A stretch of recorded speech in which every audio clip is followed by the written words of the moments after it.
Now our process chamber, our afterburner is still cycling on and off. Our process chamber is at 649 right now. Its set point is 650, so we should have the high fire burner go off.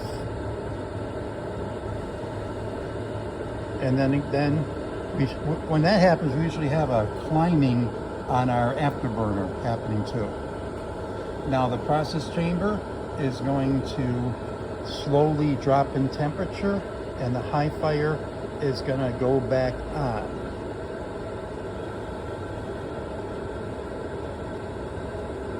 And right now you can see the afterburner, the oxidizer, is going down in temperature, and that's going to go on too. Right now it's over the set point of 1450, and right now our process chamber is at 650, which is right at the set point, and if it gets a few degrees below 650, the high fire is going to go on.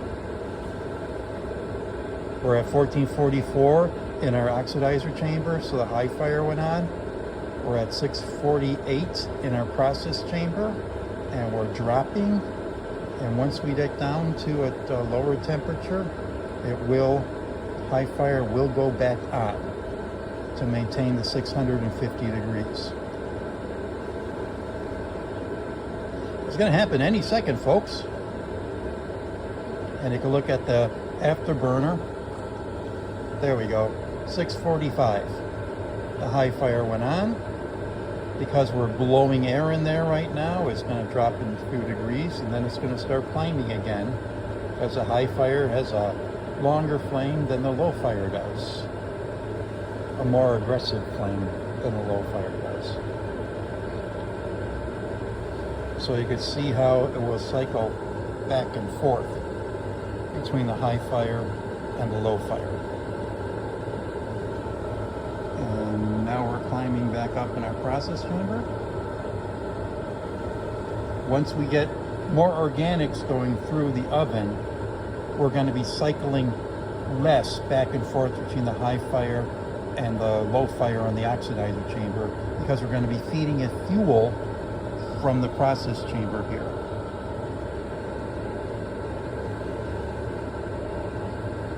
Right now this is saying we're on program number 2, step number 1. Step number 0 was getting up to 650 degrees. Once we got up to 650 degrees, it went to the next step in the programming, which is to maintain 650 degrees for a certain amount of time. We were set for 30 minutes, but the operator may have changed the time that's on there. So our process chamber is coming back up to 650 degrees, and then our high fire button is going to go off, and our low fire is going to be the only burner going on our upper chamber. So there it goes. And here our lower chamber goes. So right now we're just on the low fire operation of the oven. This means that the oven is on. This is the water spray that cools it if it goes over temperature. That's our water spray test there.